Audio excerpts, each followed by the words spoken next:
As you can see, I'm obviously here in person. This is me, not a clone of me. And the reason I'm here in person is because Pennsylvania is so important to the future of the world. You show what matters by your actions, not your words. And my actions are, I'm here, I'm in Pennsylvania, and I'm here for a very important reason, which is, I can't emphasize enough that Pennsylvania is, I think, the linchpin in this election. And this election, I think, is going to decide the fate of America, and along with the fate of America, the fate of Western civilization. The Constitution to be upheld. Told at times that these are like right-wing values. I'm like, are you insane? This is literally the fundamental values that made America what it is today. And anyone who is against those things is fundamentally anti-American. And the hell with them.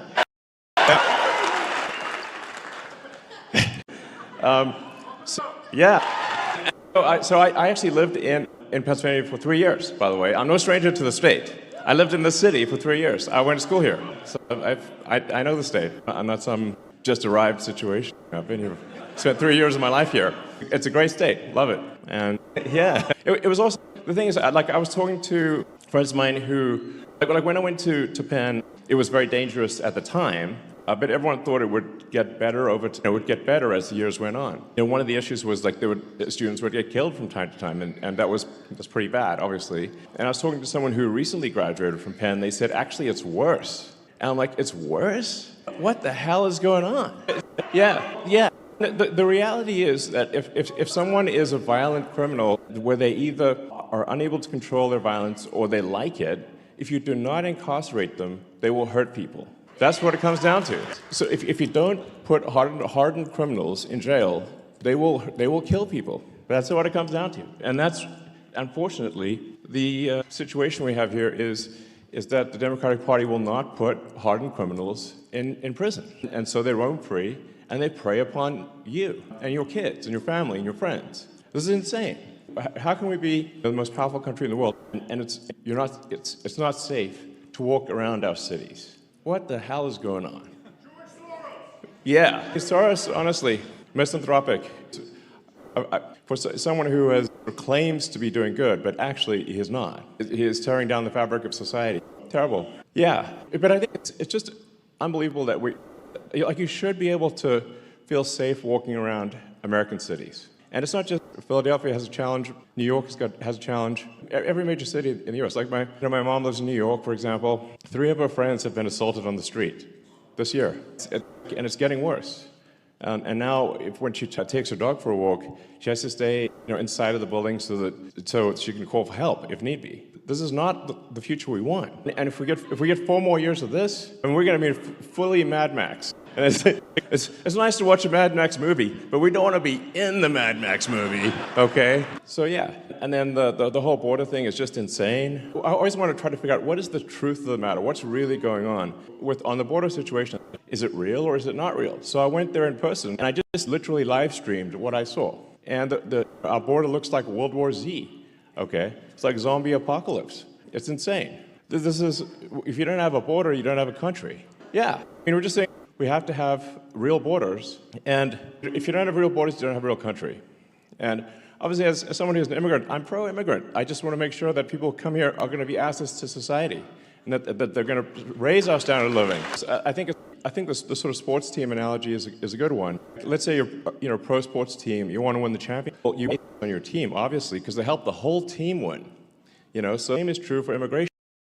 If we have this sort of equivalent of Kobe Bryant or Steph Curry or LeBron or something like that, they want to join the team.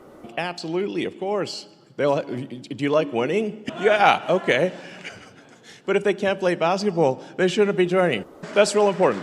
And yeah, and then something that doesn't get a lot of attention is the fact that the federal government is spending America into bankruptcy, which is crazy. And that's really what leads to inflation, is that when the government spends more than it brings in, that's what causes inflation. Yeah, so it's just a pernicious tax. So we have to radically reduce the amount of government spending so that we don't rack up a debt that is impossible to repay and drive the country to bankruptcy. I mean, just basic stuff, really. These shouldn't be controversial topics. Common sense, exactly. And you're seeing all these attacks on freedom of speech, and they're like attacking me for freedom. yo, that's the First Amendment, like literally the first one. Tells me it's a high priority. And the reason they had the First Amendment was because, the countries people came from, if you spoke your mind, you'd be imprisoned or killed. That's why you have it. That's really important. And then the right to bear arms is also really important. That's there to protect. The Second Amendment is there to protect the First Amendment. As soon as the government can disarm the people, they can do anything they want.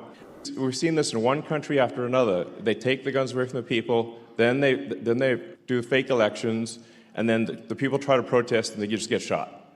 That's what happened in Venezuela recently. That a fake election, Maduro lost, like massively lost, 70% loss. And he's like, oh no, I won. And everyone, oh, you didn't win. There were big protests in the street. But the thing is that Chavez, when he came into power, took away everyone's guns. So now you're facing soldiers with assault rifles. Were you going to throw some sticks at them or something? Use finger guns? It doesn't work.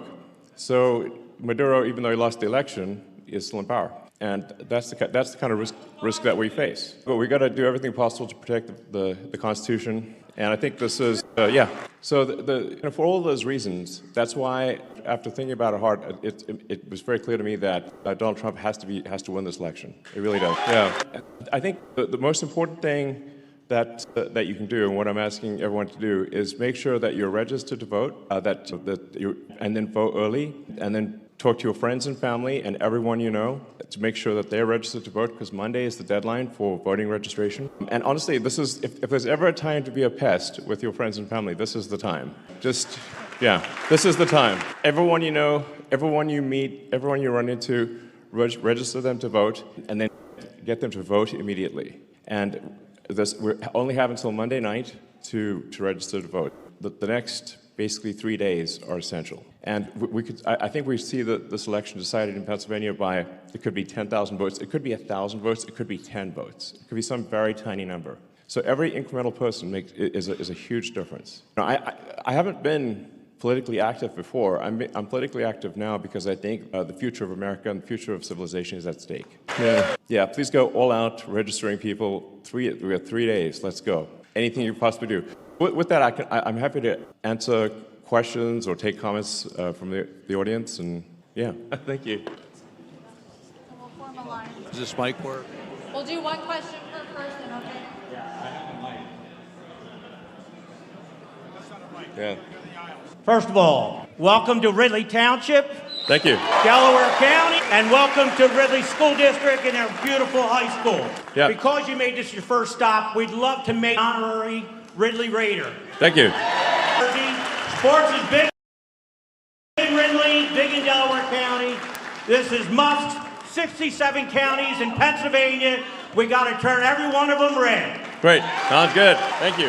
Thank you very much. What can all of us here, everybody in this auditorium, everybody watching the live stream, what can we do now to make sure we get Donald Trump across the finish line in Pennsylvania and everywhere else in this country?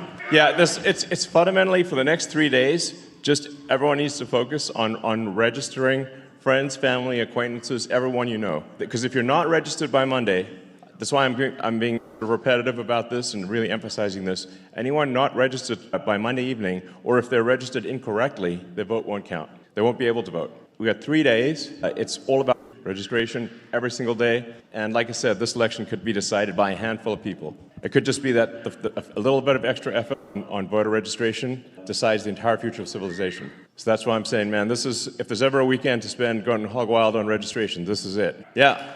Whoa! Thank you so much for being here. It means so much, and I think it's really in line with your character as I've come to know you from listening to you speak in interviews. In addition to voting for Donald Trump, what can the average citizen do to help train AI to be truth-seeking? Well, I think definitely publicly pushing to ensure that AI is truth-seeking and is not politically correct, or which means factually incorrect. That's a big deal. Just speak out on social media and certainly complain loud when other companies attempt to essentially program their AI with a dystopian San Francisco, Berkeley philosophy. And if you want to know where that philosophy leads, just just walk around the streets of San Francisco. But be careful, because do not get killed by a violent drug zombie, because they're all over this downtown SF. It's insane. So you can see where does that philosophy lead, and unfortunately, I think a lot of the AI is being programmed, at least implicitly, with that misanthropic dystopian philosophy. Yeah. Hi, right here on your. Sorry, with the lights in my eyes and stuff, it's hard to see. Yeah. Hi, my name is Jasmine. I'm originally from Malaysia, and I've been here 20 years. I came here legally. I see a lot of immigration and a lot of immigrants who came here legally. Trump, and they want a strong economy. Oh, by the way, I came here because my daughter goes to school here. She told me to come over. I used to be really active in promoting Trump campaign 4 years ago, and I got burned out, and I'm so frustrated. And it's all because of the cheating. So what are we going to do with that? There is, I think, some amount of cheating that takes place. It's hard because when you have mail-in ballots and no sort of proof of citizenship, it becomes almost impossible to prove cheating is the issue. So a lot of people in the Dems say, no, and I'm like, you've made it impossible to actually prove that there's cheating. But statistically, there are some very strange things that happen that are statistically incredibly unlikely. There's always this sort of question of, say, the Dominion voting machines. It is weird that I think they're used in Philadelphia and in Maricopa County, but not in a lot of other places. It doesn't seem like a coincidence. So I think we should. My view, it's easy to hack. It's too easy to add just one line, paper ballots. So in-person voting, with D, which, by the way, every country has. I mean, almost every country that has democratic elections requires in-person voting with voter ID. It's super weird to not have that. I think that's the only way to effectively address fraud. Given that we are today, I think we just need a very big margin of victory. If the margin of victory is big enough, then as they say, it's got to beat the cheat. Yeah. So that's it. First off, you're my hero, and I love your sneakers. Thank you. If you do choose to be the head of the Department of Government Efficiency. Yeah, Doge. Yep. What do you think about we stop giving money to other countries such as Israel, Ukraine, and we stop funding forever wars? Most likely it's going to the deep state anyway. Yeah. Well, I think in general the amount of waste that happens with the federal government is really staggering. It's a staggering amount of waste of taxpayer money. And for any given expenditure, we have to say, well, what does this do for the citizens of America? Like, how is this good for the people of America? It's their money. For some weird reason, a lot of people in the sort of state or whatever, the politicians, they seem to forget that the money being spent is your money. And if it's not being spent in a way that is beneficial to the American people, it's a misuse of the funds. So, yeah. I mean, there's a lot of money that's being spent where sort of illegals are getting more benefits than citizens. And what the heck is that? That doesn't make any sense. Yeah. So as we bring government spending and look inward to our country, I am a government employee. I care about innovation and efficiency. With your vision for a Department of Government Efficiency, what can we do? How can we support you? And also, how can we spotlight the needs of people in North Carolina? The body count is abnormally underreported. What can we do to press on that and to support people within our country? Sure.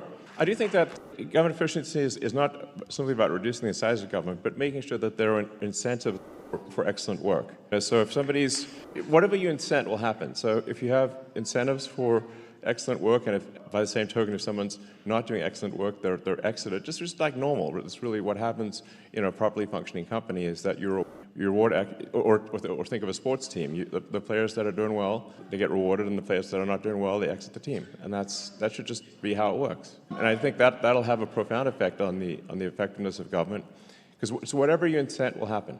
So if the incentives are aligned with saving people in North Carolina, then that's what will happen. But if you have a sort of a failed response to the disasters, to the hurricane disasters, and no one even gets fired, okay, what do you expect? No one's going to take action. People if there's a track record of failure, you have to exit the people who failed. Otherwise, people will look around and say, I guess I don't need to do anything because nothing bad happens to you, even if you do a terrible job and people die, which is insane. So.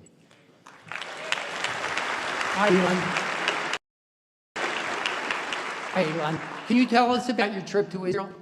Moving trip.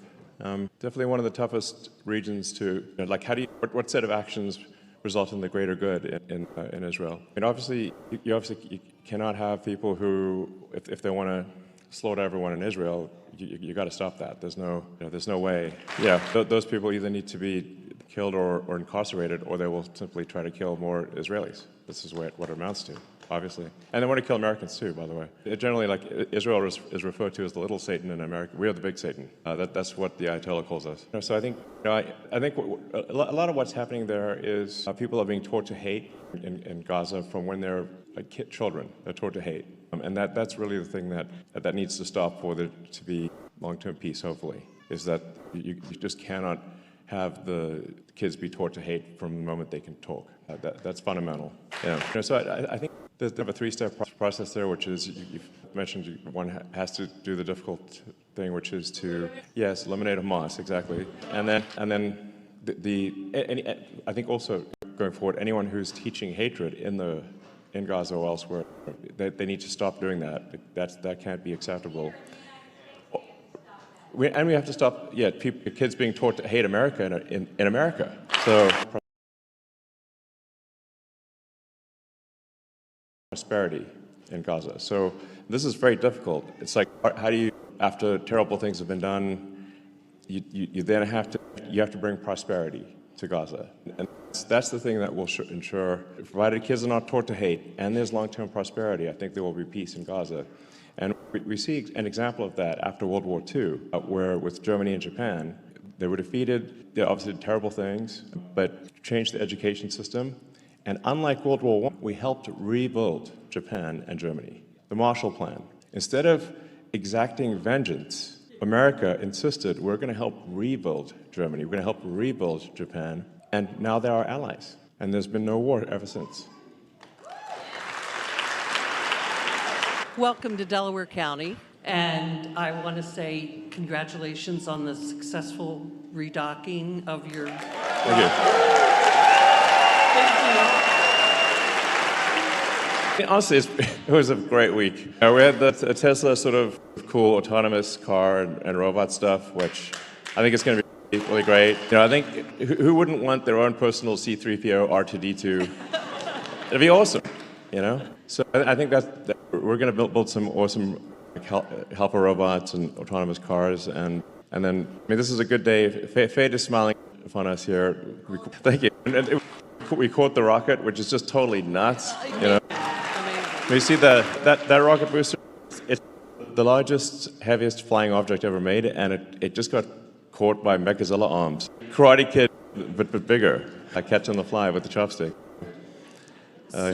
My question is, do you think there is a shadow government behind the Biden-Harris administration? Put it this way, it's not Biden. We know that for a fact. Okay. The dude's like barely got 2 functional neurons. And he just seems to be at the beach a lot, and he's obviously not in charge. So when the polls started going low on Biden, he was saying, he's staying in the race, but then I guess the real powers that be told him he's not. So who is it that's behind him? We know Obama, okay? But Obama... I'm just as curious as you are. It is, as far as I can determine, there isn't any one sort of puppet master. It's more like there's 1,000 or, I don't know, a lot. So, I'd like to talk to them to understand more about, listen, what are your goals, puppet masters? I'm just curious. Maybe I agree with some of them. It's possible. It's just obvious that Biden's not in charge. It's obvious that Kamala's not in charge. They just replaced the Biden puppet with the Kamala puppet, very obviously. And so you can tell if the teleprompter stops working, then the puppet stops. It's like, the puppet just starts looping because the teleprompter broke. I don't have a teleprompter. I can just talk like a normal human.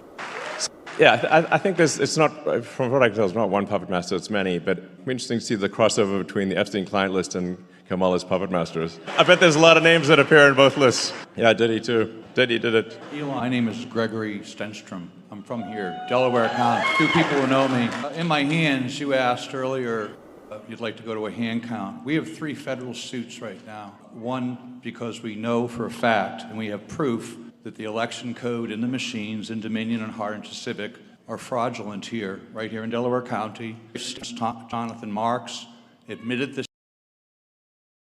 in court last week. Wow, he did? In court, on a transcript. I didn't read about that. Well, of course you didn't. For some reason, how many people here the know legacy me? media forgot to report about that one. How many people here know me? I usually keep up with these things, and I did not know that. We're also co-defendants, Leah Hoops and myself, also from Delaware County. We're co-defendants with President Trump and Rudy Giuliani in a defamation suit where we proved over 952 days that there was massive election fraud in 2020. We proved it in court. It's a matter of public record. We also have the proof that the election machines that are currently being used are fraudulent. We have videos right now that I can show you of ballot boxes being stuffed here in Delaware County, Montgomery County, Chester County, and across the state. Okay. We have that video. We have submitted this to the federal brief. A SCOTUS case right here. Yeah. And the SCOTUS case is just simple. It asks the DOJ to rescind their policy not to investigate election fraud. Which seems crazy. We are being blocked. This DOJ is doing a great, don't know what, just take the J out of the name. Department of Injustice. What I'd like you to do, Elon, is I don't want to take too much time, and I know this is kind of a shock, but we have a book here, Parallel Election. I have the Supreme Court case, and I have the federal suits here. We've called your people. We've called the people who are supposed to be helping. We have hundreds of people right now ready. They're out taking videos. They're training poll workers. And we are not getting support from many of the people in the first front rows here. And their pictures, if you want to know who they are, in this book. What I recommend is to post content on the X platform, and then people can argue and say it's right or wrong, but if you have videos or evidence, then post them publicly on social media, and then people can judge for themselves. Exactly. Okay, great, excellent, thank you. But anyway, let's not get contentious. This is, I think, teamwork makes the dream work here. Whatever the situation, I don't want to dissuade anyone from voting. It's very important to vote. Any actions with respect to voting machines or whatnot, we certainly want to put them under intense scrutiny, but it's nonetheless, everyone needs to vote. And like I said, if you leave here with one thing, the goal is to register as many people as possible to vote. That is the goal, and we only have until Monday night. That is the goal. One mission, bam. Being here. First, I want to thank you as somebody with a spinal cord because not many people are. I won't take up the time, but 18,000 people a year are injured, so thank you. Absolutely, and I'm hopeful that Neuralink can do a lot, actually, initially providing the ability for anyone who's lost the brain-body connection to be able to interface with their phone and computer faster than a human with working hands, which is, I think, really cool. And then, but down the road, I think it'll be possible to restore a whole body functionality with it. If you have a Neuralink in the motor cortex that then shunts past where the neurons are damaged in the spine, I'm confident that long term you can actually restore people's ability to walk and use their hands. Well, I appreciate it. I would love to work with you on getting support around here, but... Yeah, and in fact, well, one of the things that, and to be fair, the FDA has been, within the context of their current rules, has been actually quite supportive. They've given us express lane, because they've seen the quality of the work and the sophistication of the technology. They have given us a fast track approval, but still our progress is limited by regulatory issues, and that's the same thing that's happening with SpaceX.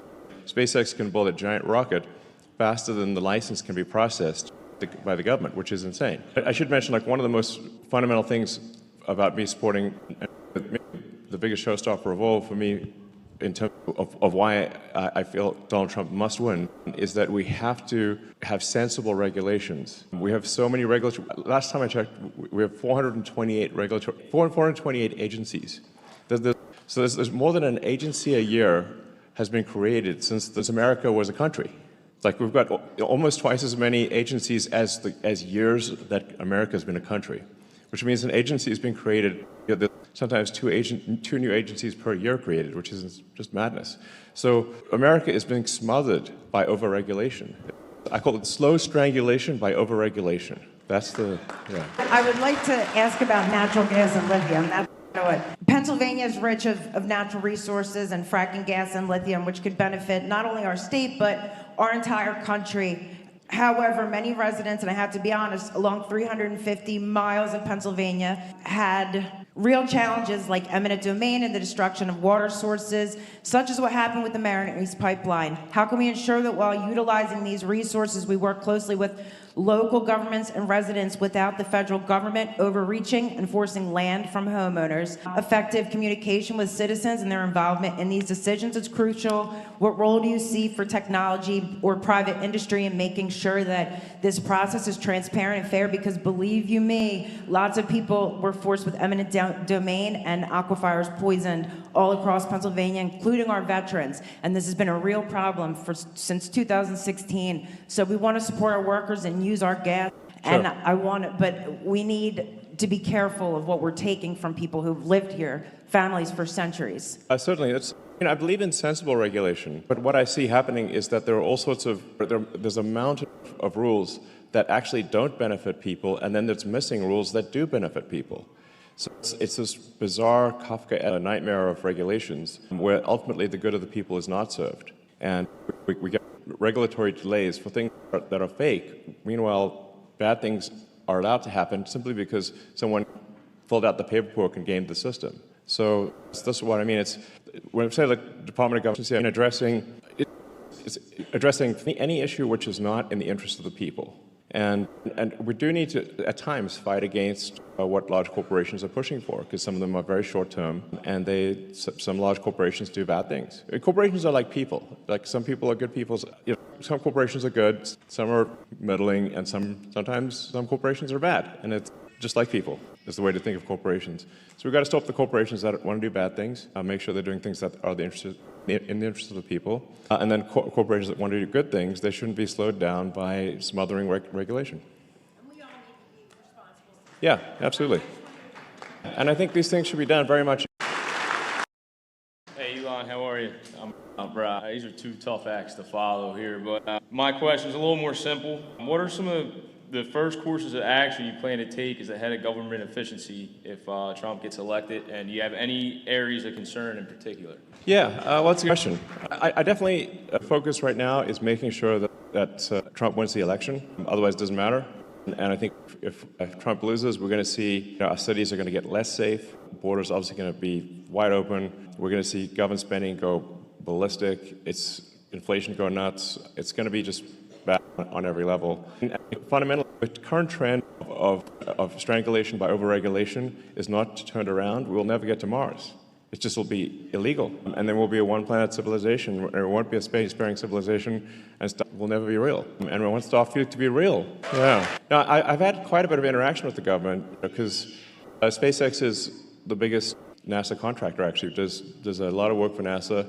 And I'm a big fan of the agency, by the way. But there are expenditures that don't make a lot of sense, that are wasteful, and we need to put a stop to that.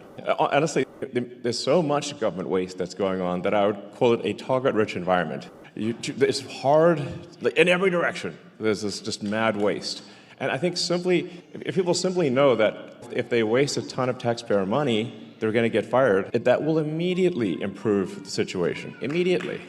Yeah, it's just literally, and I think, but actually, it's got to be both carrot and stick. So if a government official is very effective in spending your money, because taxpayer money is your money. If they're effective in spending your money, they should be promoted, they should be rewarded. And if they waste your money, or do something that's basically corruption, they should be fired, obviously. They have a duty to spend your money well, yeah. Hey, Elon. As a veteran who was deployed because of a lie that was told 21 years ago. It's a lot of lies, man. Yeah. This is a lot of lies. With Harrison Laws running on a campaign to make disinformation illegal, yeah, disinformation just means information they don't like. So what would you say? What would you say to an administration and a candidacy that is spreading lies or disinformation about the troops that are currently in combat, my friends? Yeah, can you believe that was said? And Hunter Biden's laptop, the president's decline, and so on. Yeah. During the Trump-Kamala debate, she said there was no active duty soldiers out there. I'm like, I know a whole bunch of them. What are you talking about? That's a shameful, terrible lie. Shit. And she wasn't even fact-checked. And I'm like, are you kidding? Yeah, thank you. Yeah, and I just like to say, for the people, for the Americans out there who are serving in dangerous places right now, unlike what Kamala said, thank you for your service to the country. For stepping up to help America when you don't have to. You could be on an island right now. Yeah. I could be. Well, I could. Yeah, I have a lot of jobs. No, it's true. There are a lot of people I know who are on a yacht, sipping a Mai Tai, whatever, in an island, and there's a thing I could be doing. I can't if I think the future of nation is at stake, which I do. You know. Do you know Alberto Kangawala? He's the system manager for Europa Clipper. Oh, that's a cool mission, by the way. Which you sent into space on Monday. Yeah, Thank you very much. Absolutely. In fact, that was a mission where I talked to SpaceX. Mission's important, but mission's excellent. Yeah, because I'm like, I want to. I think like you, like I think most people, I want a future where you look forward to it and you're excited about what's going to happen. That we're going to learn new things. That it's going to be better than the past, and a future where we're a spacefaring civilization. And we're out there among the stars, where Star Trek is real. That's exciting. It can't just be about solving one problem after another. There have to be things that inspire. You know?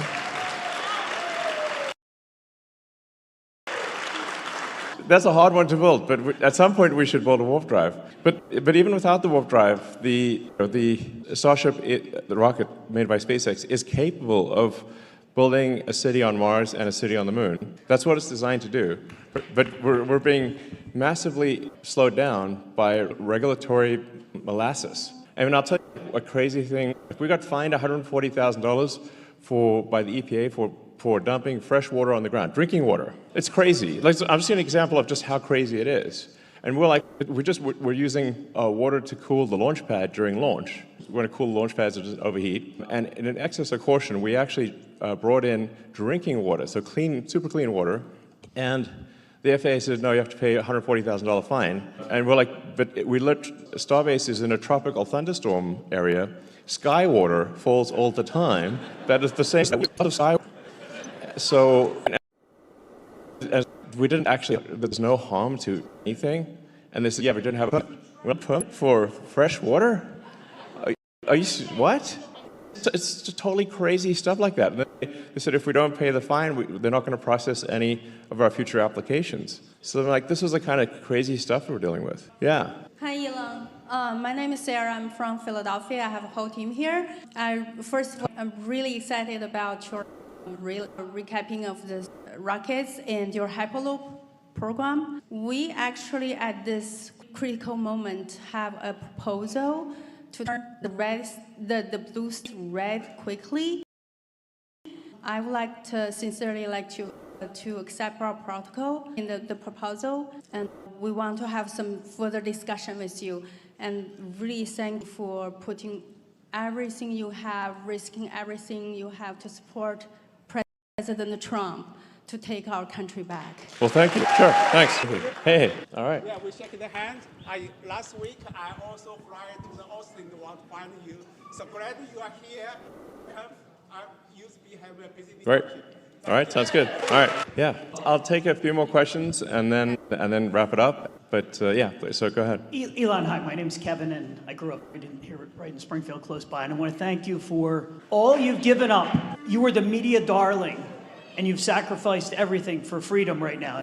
I want to thank you for my family and everything. Yeah. I also want to thank you. I want to thank you for all the lives that have been saved with your full self-driving, and all the future lives will be saved with that. That is one of the bravest things you do. I use that every day. You must welcome many lives and many serious injuries, and also give people their time back so they can just be in their car and do whatever they want and watch movies or do. It'd be great.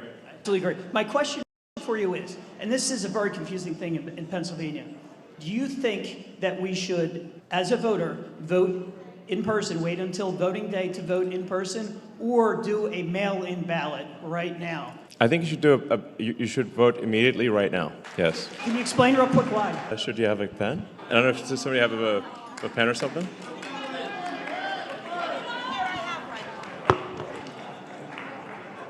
Nice to meet you. All right. Yeah. Where were we? Oh, yes.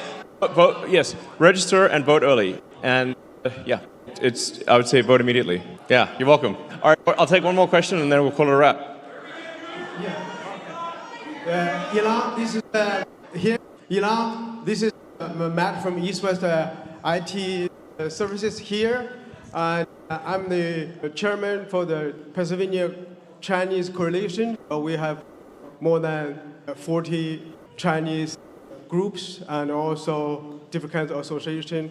And I'm from Philadelphia. We are the team, and I want to know, could you give us like a Pennsylvania swing state, especially in Philadelphia, there's a lot of Democrats. Could you give us 3 top reasons why people should vote for Donald Trump? Sure. Well, the reasons that resonate are going to be different depending on who you're talking to. But I think the ones that resonate, for me at least, are we want safer cities, we want a secure border, we want sensible government spending, we want support of the Constitution and the right, freedom of speech, right to bear arms, and that's what Donald Trump is going to do. The other thing I think is maybe a concern is that I think if there's 4 more years of the puppet regime, they're actually going to legalize so many illegals in the swing states that there won't be swing states anymore, and this will be the last election in that case, and we'll be a permanent one-party state like California. In California, which is mind-blowing, they passed a law banning voter ID for any election in California whatsoever. Now they're going to try to do that nationwide. In fact, if they can, they will do it nationwide. If the Dems win, they'll ban voter ID nationwide. So that's why I think if Trump doesn't win, this is the last election. Yeah. Thank you. Thanks.